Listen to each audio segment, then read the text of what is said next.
कोशिका चैप्टर खत्म हो गया, उसका ऑब्जेक्टिव का प्रैक्टिस करेंगे। पहला क्वेश्चन है कि जीन बने होते हैं, तो जीन किसे बना होता है? ऑप्शन है डीएनए खंड से, माइटोकॉन्ड्रिया राजधानी से, लाइसोसोम से, क्रोमेटिन धागों से यानी जाल से। किसे बना होता है? डीएनए के खंड से। डीएनए के खंड से। फिर दूसरा क्वेश्चन है कि कोशिका की वृद्धि किसके द्वारा नियंत्रित किया जाता है? यानी कोशिका में जो भी काम होता है तो किसके द्वारा नियंत्रित किया जाता है?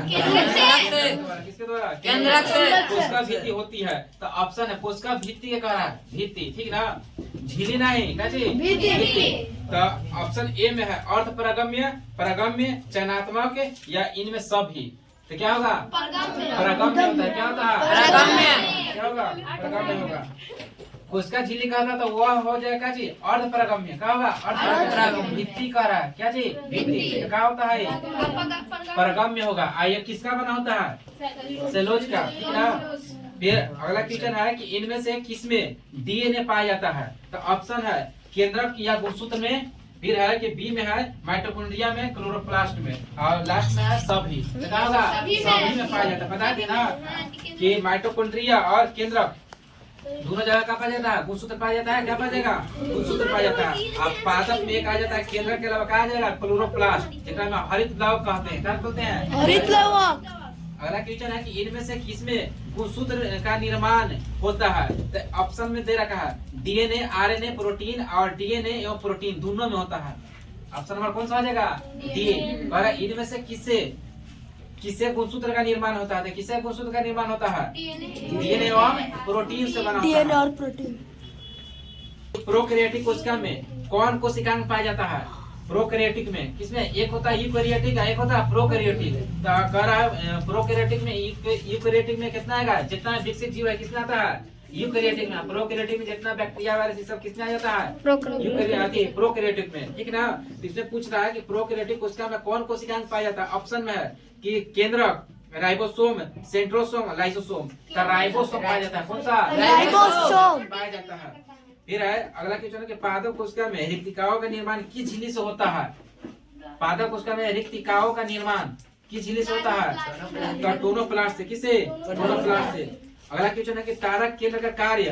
तो तारा के केंद्र किस, कौन सा केंद्र? तारक केंद्र। ऑप्शन में है कि डीएनए संश्लेषण, तुर्क निर्माण या श्वसन जनन। किसमें होता है? तुर्क निर्माण। अगला क्वेश्चन है कि झिल्लियों से घिरा हुआ कोशिका द्रव्य में पाए जाने वाला अंगक के जिसमें पाचक रसायन या एंजाइम पाया जाता है, क्या कहलाता है? जो पूरा कोशिका को क्षति पहुंचा देता है अगर उसको दिक्कत होगा तो, या कोशिका कार्य नहीं करेगा तो कौन? इसमें पाचक एंजाइम पाया जाता है कोशिका किस अंग में? लाइसोसोम में। किसमें? लाइसोसोम।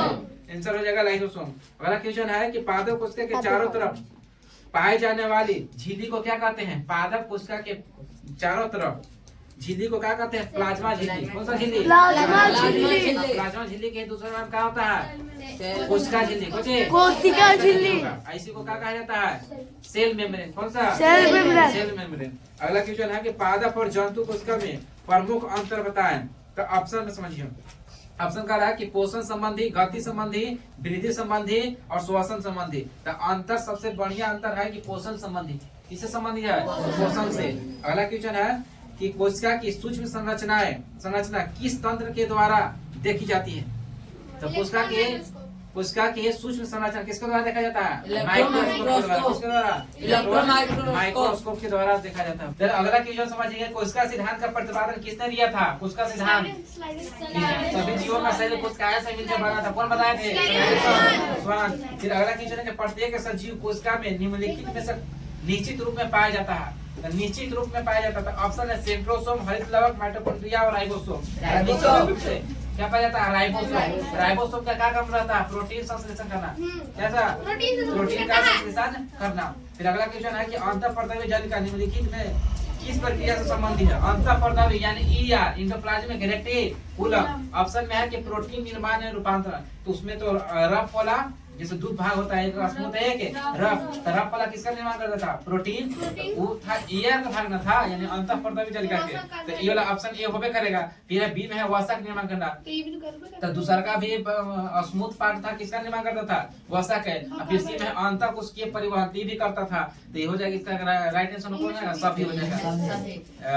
अगला क्वेश्चन है, इनमें से किस सजीव कोशिका में केंद्रक नहीं पाया जाता है? क्या कह रहा है? केंद्रक नहीं पाया जाता है। तो याद रखिए ऑप्शन में है कि जाइलम वाहिनी कोशिका में, सखी कोशिका में, जाइलम पैरेन्काइमा में और चालनी कोशिका में। तो याद रखिए चालनी कोशिका में क्या नहीं पाया जाता है? केंद्रक नहीं पाया जाता है। कौन सा कोशिका में? चालनी, ठीक ना। चालनी कोशिका में केंद्रक नहीं पाया जाता है, ध्यान में रखना है।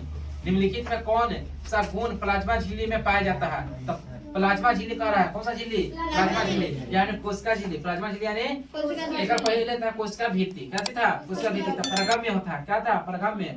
ये वाला था कि प्लाज्मा झिल्ली में पाया जाता है। तो कह रहा है अति परगम्य, अपरागम्य या चयनित या अर्ध परागम्य। चयनित को क्या कहा जाता है? यानी चयनित कर चुन चुन के उसको आने जाने देगा, ठीक ना, कोशिका के अंदर बाहर, ठीक ना। तो चयनित या अर्ध परागम्य, और डी में कभी पूर्ण परागम्य तो कभी अपरागम्य, तो हो जाएगा चयनित या अर्ध परागम्य। Option number C. अगला क्वेश्चन है कि माइटोकॉन्ड्रिया की आंतरिक झिल्ली मुड़कर कैसे रचना बनाती है, रचना का निर्माण करती है? तो ऑप्शन दे रखा है थाइलक्वाइड, सिस्टर्नी, फिर क्रिस्टी, ग्राना। किसमें? माइटोकॉन्ड्रिया में कौन सा आंतरिक दीवार? क्रिस्टी का होता है, जिसमें क्या चलता है? क्रेब्स चक्र। क्रेब्स चक्र के दौरान ही ऊर्जा ऑक्सीजन उसमें चलता है और ऊर्जा बनाता है। और जो इनमें से कौन आत्महत्या की थैली का था? सभी को पता है किसको? पौधे के मूल द्वारा, पौधे के मूल द्वारा यानी जड़ द्वारा जल का अवशोषण किस क्रिया द्वारा होता है? किस क्रिया द्वारा? प्रसारण के द्वारा जल को ऊपर खींचता है, और जल किसके माध्यम से पूरे पौधा फैलता है? जाइलम ऊतक द्वारा। किसको ऊतक? जाइलम। फिर अगला है तारकाय पाया जाता है। तारकाय किसको कहा जाता है? सेंट्रोसोम के। किसको? सेंट्रोसोम को। तो यहाँ ऑप्शन दे रखा है कि कोशिका द्रव्य में, गुणसूत्र में, केंद्रक में, केंद्रिका में। कैसे पाया जाता है? कोशिका द्रव्य में, यानी सेंट्रोसोम स्पेशल अलग पाया जाता है। किसमें? कोशिका द्रव्य में। अगला क्वेश्चन है कि मानव शरीर की सबसे बड़ी कोशिका कौन सा है? तो सबसे बड़ी पूछेगा तो कौन सा? ऑप्शन दे रखा है तंत्रिका कोशिका, गुदे कोशिका, यकृत कोशिका, पेशीय कोशिका। तो याद रखिए सबसे बड़ी कहेगा तो तंत्रिका तंत्र। कौन सा? तंत्रिका तंत्र की कोशिका, ठीक ना। सबसे बड़ी या लंबी कहेगा तो कौन सा हो जाएगा?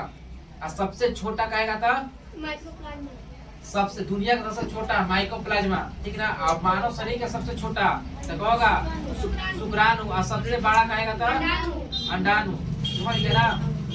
फिर अगला क्वेश्चन, इलेक्ट्रॉन सूक्ष्मदर्शी का अधिकतम आवर्धन कितना होता है? मतलब कितना है इसको देख सकता है? तो ये वाला हो जाएगा 100।